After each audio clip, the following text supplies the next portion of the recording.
apresentar para vocês um material de apoio, mas vou falar um pouquinho da minha trajetória, até mesmo como é que eu cheguei nesse material de apoio, como é que eu cheguei onde eu tô. Bom, quem sou eu? Meu nome é Michele, eu sou psicóloga, tenho especialização em TCC e neuropsicóloga, neuropsicologia, né, avaliação neuropsicológica.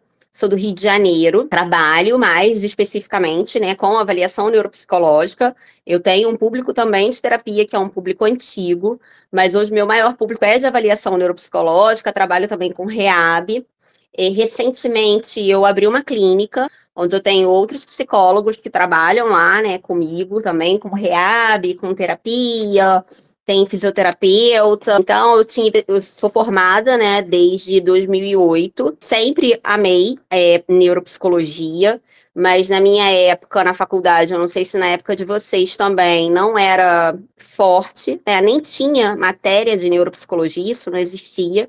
O máximo que se aproximava era processos psicológicos básicos, mas eu acabei me tornando monitora de um professor que era neuropsicólogo, né, que tinha feito formação no exterior, então tinha laboratório dentro da faculdade. Eu sempre gostava muito, mas eu sempre vi uma realidade muito distante da minha. Tanto por uma questão financeira, porque a avaliação neuropsicológica é cara, né? Material caro, né? Formação. E então, naquela época, era muito distante para mim. Eu também não tinha formação no Rio de Janeiro, nem tinha, né? Naquela época, não ouvia falar. E aí, quando eu me interessei, né? Quando eu decidi que eu ia investir em neuropsicologia, eu fui buscando cursos, especializações, né? E a especialização que eu gostei, a especialização que eu fiz foi no IPOG. Não sei se mais alguém aqui fez IPOG também. Eu gostei muito, eu fui comparando tanto corpo docente, né, quanto a ementa, e eu gostei muito do que eles apresentavam, só que não formava a turma no Rio de Janeiro. Então eu esperei mais de um ano para a formação da turma, eu ia até desistir e entrar em outra especialização em neuropsicologia e abriu a turma. Então, quando lá também, né, já despertou em mim, voltou, né, a despertar, que já era um desejo antigo, em montar uma clínica, né, em trabalhar com a avaliação neuropsicológica, e eu decidi entrar de cabeça e investir nisso, né. Só que, como todo mundo sabe, né, a avaliação neuropsicológica não é nada fácil. É uma atividade difícil, é trabalhosa, a gente tem que estudar bastante, né? É caro, os materiais são caros, demandam muita energia nossa, né? Então a gente acaba tendo muita dificuldade na avaliação neuropsicológica. Eu comecei a ver, né? Eu não pensei em nenhum momento em desistir, a não ser, sei lá, na minha primeira avaliação ou nas mais difíceis que bate um desespero, né? Não sei se bate em vocês também, mas em mim bate muito o desespero do pra que eu fui inventar isso, trabalhar com uma coisa tão difícil, por que eu não continuei lá com a terapia, que tava tudo indo bem, tudo maravilhosamente bem, né? Mas eu nunca pensei, porque eu sempre fui realmente muito apaixonada pela avaliação, eu gosto muito de estudar, mas eu fui percebendo, né, até mesmo, principalmente, não só nos meus colegas, poucos colegas que se formaram, né, com a gente na minha turma atuam como neuropsicólogo, né, passaram a atuar. Lógico que eu acho que é uma formação muito boa, que ajuda muito no nosso olhar sobre o paciente, mas muitos não atuavam, não atuam como tal, né? E eu percebi também, depois que eu comecei a supervisionar outros profissionais, eu comecei a dar supervisão a outros profissionais de avaliação neuropsicológica, eu percebi que muitos desistiam no meio do caminho. Um por não conseguir tanto retorno de paciente, né? Outro pela dificuldade, a dificuldade tanto na aplicação do material, quanto na correção e principalmente na interpretação do material. E aí essas demandas foram chegando a mim e eu fui começando a perceber o que tinha de diferente em mim desses outros profissionais. E aí eu identifiquei que era uma coisa muito simples, né? Que a forma como eu fazia a avaliação neuropsicológica que faz um diferencial. Não só a forma de fazer, né, mas também o próprio laudo. A primeira grande dificuldade, identificar a demanda do paciente, que às vezes o paciente chega com infinitas possibilidades. Eu não sei se eu tenho TEA, se eu tenho TDAH, se eu tenho dislexia, e vai trazendo aquela salada de características de tudo. Até esse ano eu peguei uma situação muito interessante, que eu falo que a avaliação neuropsicológica já começa na porta de entrada. Quando você abre a porta para o paciente, a avaliação já começa ali, né? Do jeito de andar, do jeito de falar, a forma de se portar, né? É uma atenção que a gente tem que ter muito grande no comportamento do paciente, que não é só o resultado do teste, né? É também a forma como o paciente faz as atividades e como ele se comporta diz muita coisa. Então, identificar a demanda é um fator importante. E esse ano aconteceu uma coisa bem curiosa, né? Não sei se já aconteceu com vocês, se já aconteceu com algum de vocês, até compartilha aqui, que foi uma paciente chegar para mim para fazer a avaliação e ela não queria me falar a demanda dela, de por quê. Ela estava vindo espontaneamente fazer a avaliação neuropsicológica e ela não queria me dizer qual era a suspeita dela. Que ela falou assim, não, se eu falar, isso vai te influenciar, né? Aí eu até expliquei para ela que... mas eu não forcei, porque né, até esse comportamento dela já me trouxe muita informação sobre ela, né? Mas eu até expliquei que quando a gente vai fazer um exame, o médico coloca ali a indicação, né? Indicação de, suspeita de, ainda mais se tiver plano de saúde, senão o plano de saúde nem libera, né, para fazer. Eu expliquei isso e eu falei, tá bom, então me fala coisas que você percebeu de você, né? Então eu fui pedindo para ela me falar. Então foi bem curiosa essa situação, né? Foi a única paciente que fez isso. Todos eles já chegam até com listas, né, de atividades, de tarefas prontas que fizeram, que buscaram no Google e que disseram uma coisa ou outra. Mas identificar a demanda é um ponto importante, até mesmo para você saber selecionar qual material você vai utilizar. Então é muito importante você ter organização e planejamento na avaliação neuropsicológica, porque você vai traçar como é que vai ser a sua avaliação. Quanto tempo você vai levar para fazer aquela avaliação? Quantos encontros? Como é que você vai dividir aqueles testes, né? Qual teste que você pode substituir se der alguma coisa errada, se der uma aplicação errada, ou se aquele teste que você escolheu te levantar alguma suspeita. Então, essa seleção de material e escolher materiais bons, né, é um ponto também importante, né? Isso, como eu falei, criar um planejamento e organização. Eu já separo uma pastinha com o meu paciente, boto os dados principais deles, coloco os testes, né? A partir da demanda, eu coloco quais os testes que eu vou utilizar, os testes que eu vou talvez utilizar, substituir ou colocar para me tirar alguma dúvida. E, obviamente, no decorrer da avaliação, às vezes isso vai mudando. Corrigir e interpretar os testes. Essa é a grande dificuldade que eu vejo, né? Principalmente na interpretação, né? No raciocínio clínico do material. A correção, seguindo o manual, não tem como dar erro, né? Passo a passo ali, o manual sempre vem explicando, mas a interpretação, o que aquele resultado quer dizer, é que faz uma grande diferença. E o ponto final, que é fundamentar teoricamente aquilo dali. Como é que eu vou justificar isso que eu tô pensando? Aí a gente precisa ir lá na literatura e justificar. Eu falo que eu tenho uma grande resistência de dar uma avaliação inconclusiva, porque se o paciente está trazendo uma queixa, existe alguma coisa. Não é uma coisa assim, eu vou dar qualquer diagnóstico, não, porque isso também não é legal. Acaba que a gente está sendo desonesto. Mas se o paciente está trazendo uma queixa, por exemplo, de desatenção, e nos testes de atenção você não vê nada, de onde está vindo isso? Será que é uma questão de atenção mesmo? Será que ele está confundindo atenção com memória? Será que é uma dificuldade de fluência verbal, porque ele se perde no meio de uma frase e, na verdade, ele identifica como sendo uma dificuldade de atenção e, na verdade, a dificuldade dele é de fluência? Está vindo de algum lugar.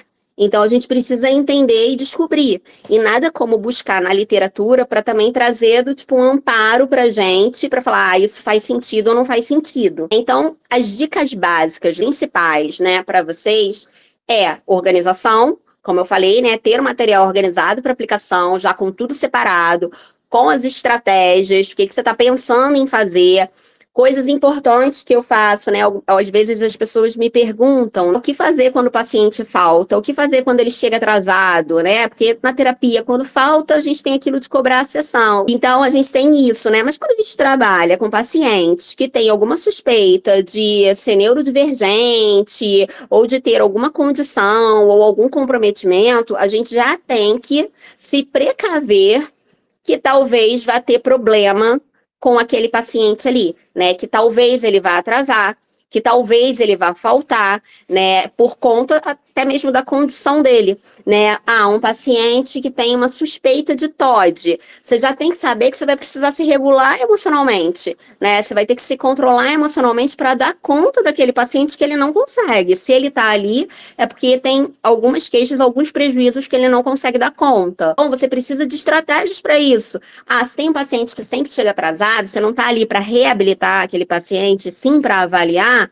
cria uma estratégia para isso não impactar na sua agenda e acabar atrapalhando o próximo paciente. Então, cria uma estratégia para poder dar conta daquela pessoa. Tudo que vai sendo feito, que eu vou fazendo, eu vou ticando, eu vou fazendo. O que foi corrigido, eu coloco o que foi corrigido. O que eu já lancei no laudo, eu coloco o que eu lancei no laudo. Uma outra coisa que me ajuda bastante na agilidade, principalmente na escrita do laudo, é fazer, corrigir, lançar no meu material de apoio, que é que eu vou apresentar para vocês, e já lançar no laudo.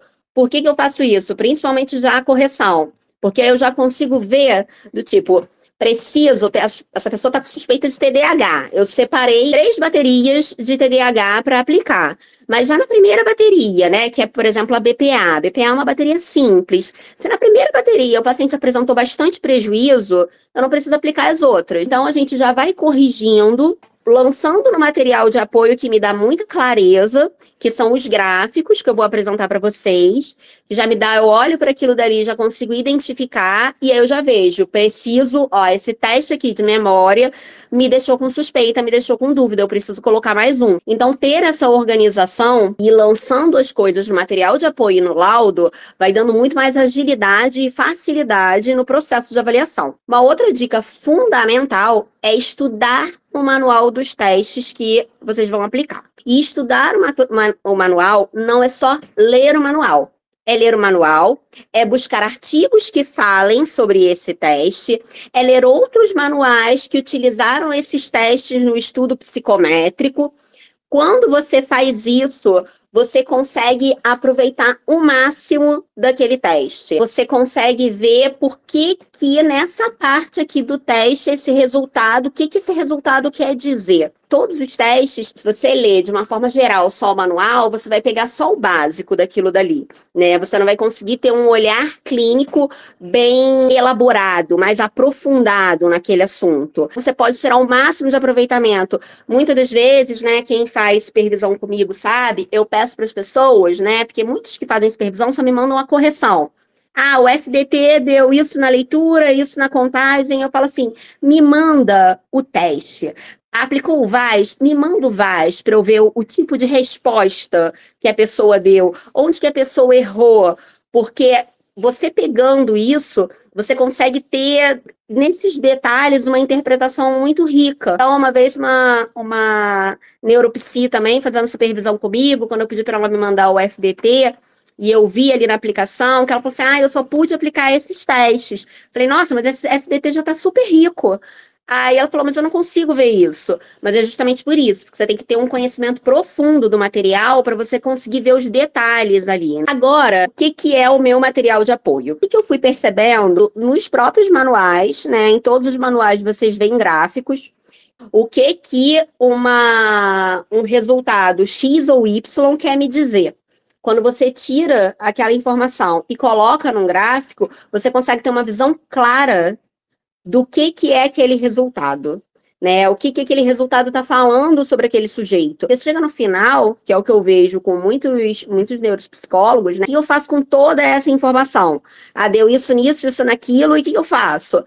Quando você pega aquilo, você coloca num gráfico, você coloca numa tabela, você consegue ir vendo de forma mais clara o seu paciente, de uma forma mais concreta. Facilita bastante na interpretação dos resultados para você, facilita no entendimento do paciente, porque eu sempre falo, né, o laudo é para o paciente ler, o laudo ele é do paciente, não adianta você ficar colocando só termos técnicos e dados que a pessoa não vai conseguir entender o que você está falando. Então você tem que ter uma linguagem, claro, vai ter que ter ali termos técnicos, mas vai ter que ter uma linguagem clara para ele entender o que você está falando sobre ele. E quando você coloca um gráfico, uma tabela, ele consegue ver também de forma mais clara o que aquilo quer dizer. E principalmente para outros profissionais, porque aí chega lá o paciente com um laudo grande, né, sei lá, com mais de 15 páginas, dependendo da situação, quando tem dupla excepcionalidade, meu laudo chega até 30, porque aí eu vou investigando outras coisas. O outro profissional não vai ler aquilo tudo.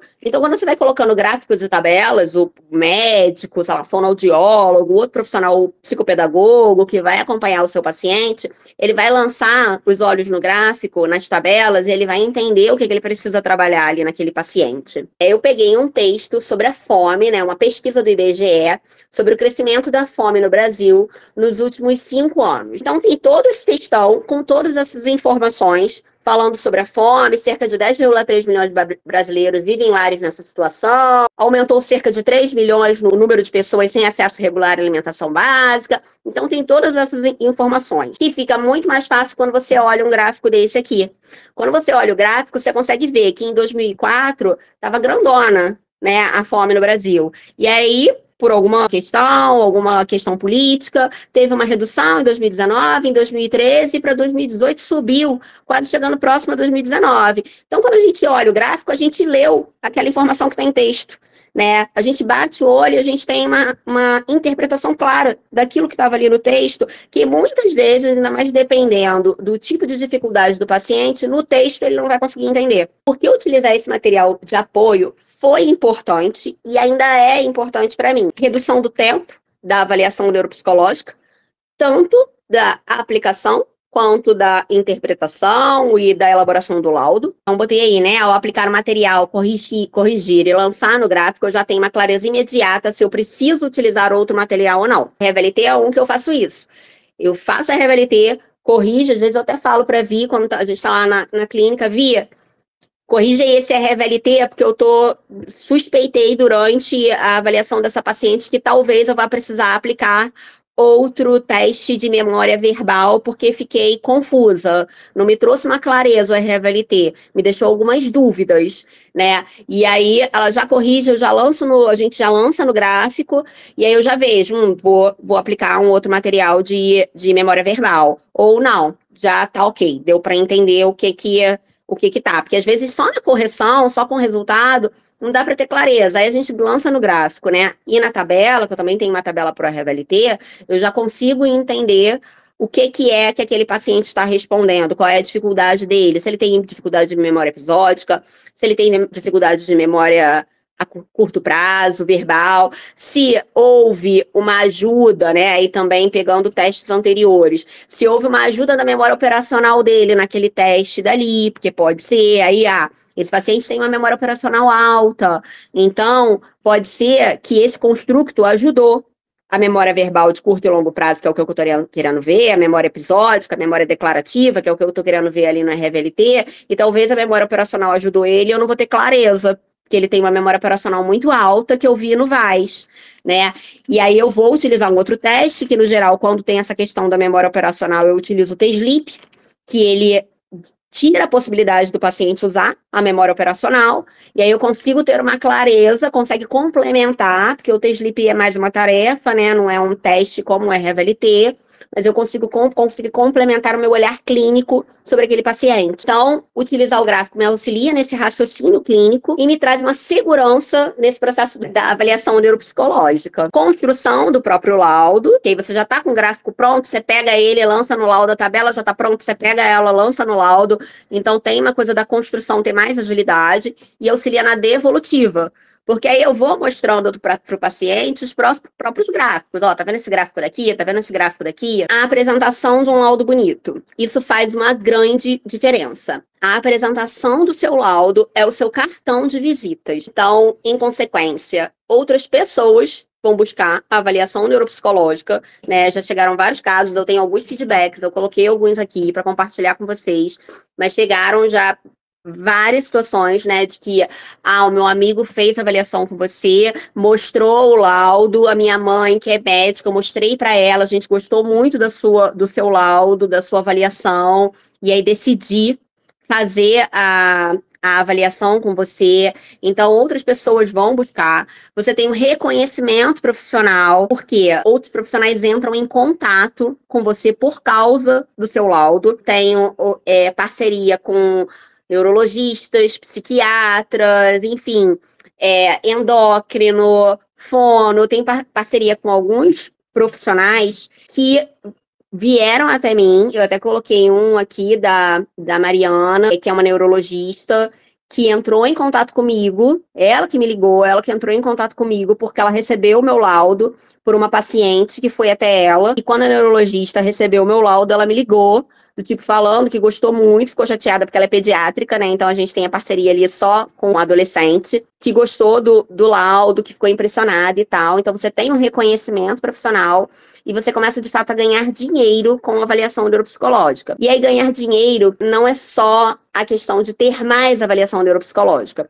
Porque também, se você não tem uma agilidade na correção, interpretação e criação do laudo, você não consegue pegar muitas avaliações neuropsicológicas para fazer. Você precisa de tempo para fazer isso. Quanto mais se demora com a elaboração do laudo, né, com o paciente, mais acaba você perdendo dinheiro, porque aquele paciente está te roubando muito tempo. Então, acaba que não é muito favorável. Então, você começa, de fato, a ganhar dinheiro com avaliação neuropsicológica. Já vi gente me falando até de 1 mês, assim, né, pra devolutiva. O paciente pode ser até ok, né, mas acaba que você fica muito tempo com aquela pendência ali. Eu, normalmente, na última avaliação, no último dia, né, que eu tô avaliando aquele paciente, eu já tô com o laudo dele praticamente pronto. Então, eu também faço isso no máximo 7 dias. Eu combino com o paciente na próxima semana, a não ser que eu tenha alguma dúvida, a não ser que seja uma avaliação que foi mais difícil de fazer, aí acaba que demora um pouco mais, mas é raro disso acontecer, porque quando eu vou no último dia de avaliação, eu já tô com o laudo praticamente pronto, só faltando lançar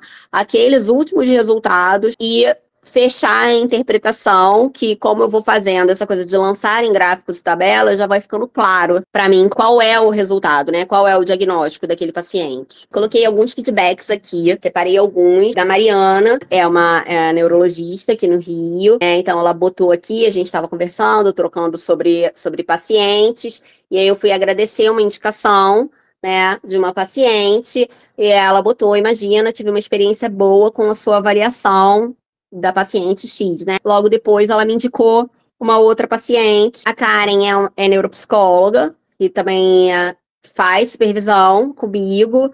Aí ela me mandou também um feedback falando, né, que ela agradecendo por eu ter compartilhado, porque o que eu faço nas minhas supervisões, conforme a pessoa vai me trazendo aquelas informações do sujeito, eu já vou pegando e já vou lançando no meu material de apoio, que aí eu já consigo entender o que é que aquele sujeito está apresentando de prejuízos ou de potencialidades, e eu já consigo trocar ou dar, né, o meu ponto de vista para o meu neuropsicólogo que está fazendo supervisão comigo. Então, a Karen me botou um feedback legal também, que ajudou na elaboração do laudo, que fez ela ficar mais segura, que também os pacientes gostaram. Eu tive esse outro feedback que foi encaminhado para testagem, após um diagnóstico de burnout, falando que eu não sabia o que esperar. Foi surpreendente o resultado. O relatório de fechamento é incrível, descrição perfeita e completa. Fiquei surpreso, muito satisfeito.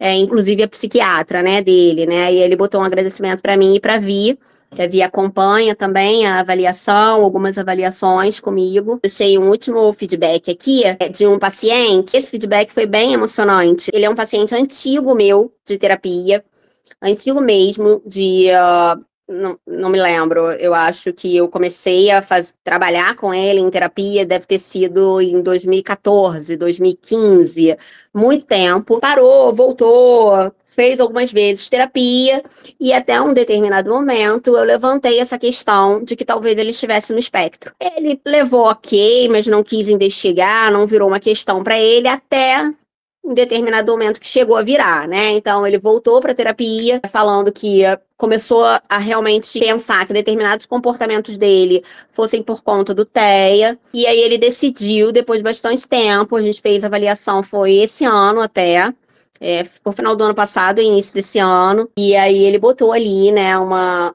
me mandou um feedback bem legal, colocou que após alguns anos de terapia comigo, decidiu fazer os testes para o diagnóstico do TEA, entendeu que era chegada a hora de se reconhecer, né, e fazer a avaliação. Foi o direcionamento que a Michelle deu aos testes, permitiu que eu fizesse tudo com muita segurança. As explicações, as interações, a transparência, os esclarecimentos, quando necessário, fizeram com que finalizássemos cada etapa rapidamente, mas de maneira muito assertiva. E chegamos a 6 de abril de 2023, dia de eu conhecer o resultado. Foram cerca de 2 horas de leitura de um laudo. Eu até demorei bastante, né, com esse paciente, mas eu realmente demoro por volta aí de 1h30 na devolutiva, mas porque ele estava muito emocionado, muito mexido com essa questão. Então, eu fui bem devagar ali com ele, acolhendo, né, essa demanda emocional dele, que releio de vez em quando, muito bem escrito e detalhado. As explicações da Michelle, auxiliadas por gráficos e tabelas, me fizeram compreender com muita clareza e exatidão o passo a passo dos testes, os resultados e de que maneira aquilo impactava na minha vida prática. Ele não tem dúvida que foi uma parceria excelente. Enfim, isso ele postou na rede social dele, né? E eu tenho várias pessoas que me buscam pela rede social, justamente porque as pessoas divulgam o que elas acharam da avaliação. Então, isso é muito importante. Muitos pacientes me buscam porque falam de mim nas redes sociais.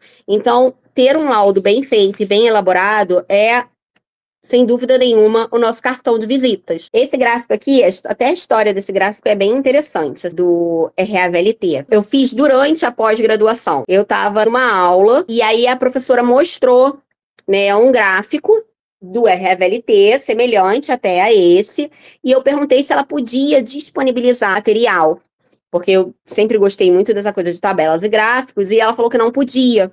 Aí aquilo me deu uma irritada, eu falei assim, também vou fazer agora, né? Então eu já sentei e fiz, e aí eu até disponibilizei para as pessoas do meu grupo, né, da pós. Falei, gente, eu fiz aquele gráfico que a professora não quis disponibilizar, eu fiz.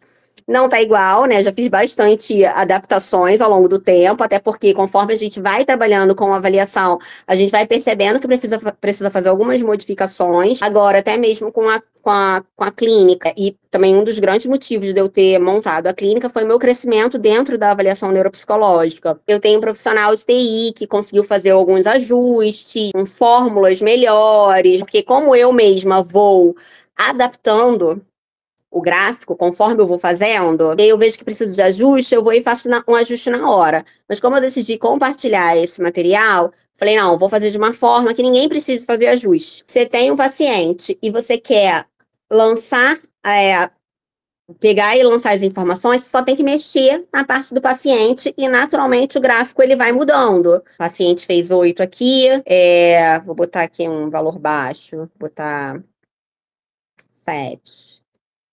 Naturalmente, ali, a cor do paciente é amarela, né? E aí tem uma legenda aqui, né, com as informações, o que é 95%, o que é a média, o que é 5%, e o que é o resultado do paciente. Então, conforme você vai mexendo nessa parte aqui, vamos supor que aqui foi 8.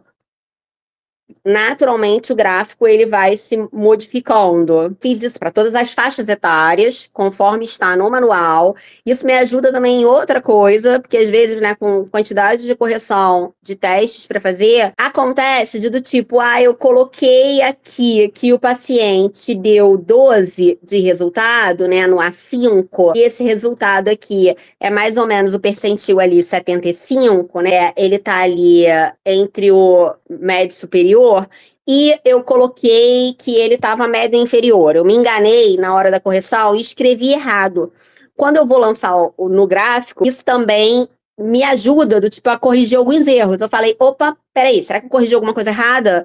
Aí eu volto lá na minha folha, né, de aplicação do teste, eu volto lá na folha de aplicação e aí eu vejo, não, errei aqui, né? Então, o gráfico até me ajuda nessas próprias correções, porque como tem, né, coloco o percentil menor e o percentil maior e a média, eu já consigo ter uma ideia, né, do como o paciente tá e também consigo ter uma ideia se eu errei ou não. E uma outra coisa que eu faço também no RAVLT, que me ajuda bastante na interpretação, é essa planilha. Então eu coloco qual foi o resultado, qual foi a pontuação, qual foi o percentil e a classificação. Por que eu também faço isso? E eu acho muito importante colocar isso daqui, né? A pontuação, o percentil, porque isso ajuda, né? Muitas vezes o paciente, ele vai para avaliação e depois de algum tempo ele precisa refazer a avaliação.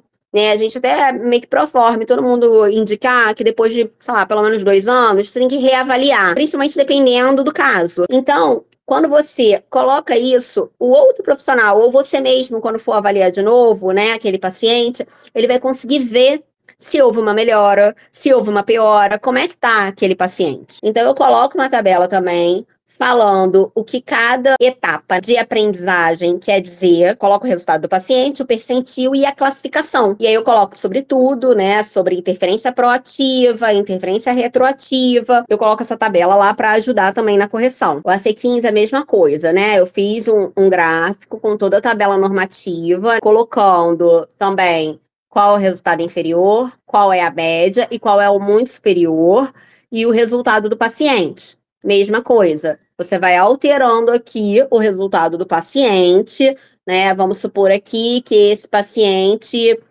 teve um resultado 40 na primeira parte. Aí, naturalmente, o gráfico muda. A segunda parte, ele vai mudando naturalmente. Toda a tabela normativa que tem lá no manual do AC15. O FDT é a mesma coisa. Também é um gráfico bem parecido. Aí eu coloco um gráfico de tempo e de erro, também com as faixas etárias. E aí eu coloco também no final uma tabela, qual é a definição de cada etapa do teste. Aí você coloca o percentil do sujeito e a interpretação. E eu coloco aqui uma tabela de substituição. Percentil 5 na leitura significa o quê? Uma significativa dificuldade em atenção seletiva.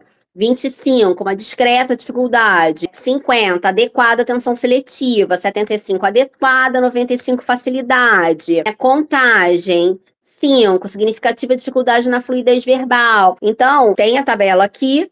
E aí, dependendo do resultado do paciente, vai lá na tabela de substituição, pega, copia e cola. Vamos supor aqui, contagem. Copia aqui. Vai lá e cola. E aí modifica a tabela desse seu paciente. Do RVLT eu também tenho aquela tabela e eu também tenho uma tabelinha de substituições. Figuras complexas eu gosto muito, né, de lançar logo também, porque já me dá uma ideia, né, de na cópia, como é que tá a percepção visual. É a mesma coisa aqui. Cada aba tem o de cópia e o de memória. Então é só mudar no resultado do paciente. Então vamos botar aqui que o paciente teve um resultado 15. Então, ele muda o resultado do paciente automaticamente. Vai ser possível adquirir esse material de apoio? Vai. A equipe vai disponibilizar o link no chat e também no grupo para vocês poderem acessar esse material de apoio e conseguir adquirir. Lá vão estar todas as informações sobre valores, né? Adquirindo o material, vocês fazem o download na hora. Otimiza bastante, Laís, assim, isso fez uma grande diferença. Ter as abas com as idades já, com as faixas etárias já específicas e tudo mais, otimiza até o meu tempo, né? Então eu tenho gráfico e tabela, eu faço gráfico e tabela de tudo. Eu compro um teste novo, a primeira coisa que eu faço é ler o teste e já ir construindo algum material no Excel para poder me ajudar na compreensão dele, para poder me ajudar a lançar o resultado dos pacientes nele. Então, me ajuda, otimiza bastante o tempo. Olha, eu vou abrir aqui para compartilhar com vocês. Aí tem aqui o site, aí tem o material, né, que eu apresentei para vocês. Tem um pouco da explicação por escrito das coisas que a gente falou aqui. E aí você clica num desses botõezinhos de chamada para ação, né? Verdes aqui, para poder adquirir o material. Como é um material de uso restrito de psicólogo, né? Só pode ser disponibilizado para psicólogos, né? Então, precisa de uma comprovação de que você é um profissional da psicologia. E aí, coloca os dados, faz a escolha aqui de pagamento. Aí, no site, vocês vão conseguir ver, né? As planilhas têm um valor, mas a cada planilha a mais que vocês compram, vocês conseguem ter desconto na aquisição da próxima planilha. Então, na segunda planilha, tem um desconto de 15%. Na terceira planilha, de 20%. E na quarta, 25%. Elas ficam disponíveis para sempre no site. A partir do momento que você adquire, você tem 1 ano para baixar. Ah, boa, aí, ó, tá vendo? Mas depois que baixa, é seu. Aí fica para você. Quantos pacientes? Olha, em média, entram na clínica mais ou menos 10 pacientes por mês para avaliação. Então, aí eu passo num mês de mais de 10 de paciente em avaliação, né? Porque eu estou avaliando aquela pessoa, no próximo mês está entrando mais pessoas e eu não acabei aquela, né? Porque ainda está em processo. Então, aí passa de 10 pacientes avaliando ao mesmo tempo, o que é um número bom, assim, é um número grande de avaliação por mês, né? E foi o que eu falei da questão financeira. Vale a pena correr com o tempo do processo todo de avaliação, porque senão fica muito caro. Fica caro o paciente para você, né? Porque ele acaba te consumindo muito tempo, muitos horários ali, né, da clínica. Então, quanto mais você consegue correr com o processo, também dando uma avaliação e um laudo de qualidade, óbvio, né? Mas fazendo isso de uma forma mais otimizando o tempo, melhor. Bom, então a gente fica por aqui, né? Qualquer novidade eu vou colocando também lá no grupo que a gente tá. Um grande beijo para vocês. Uma boa noite. Obrigada aí pela participação, por me ouvirem. Obrigada, pessoal.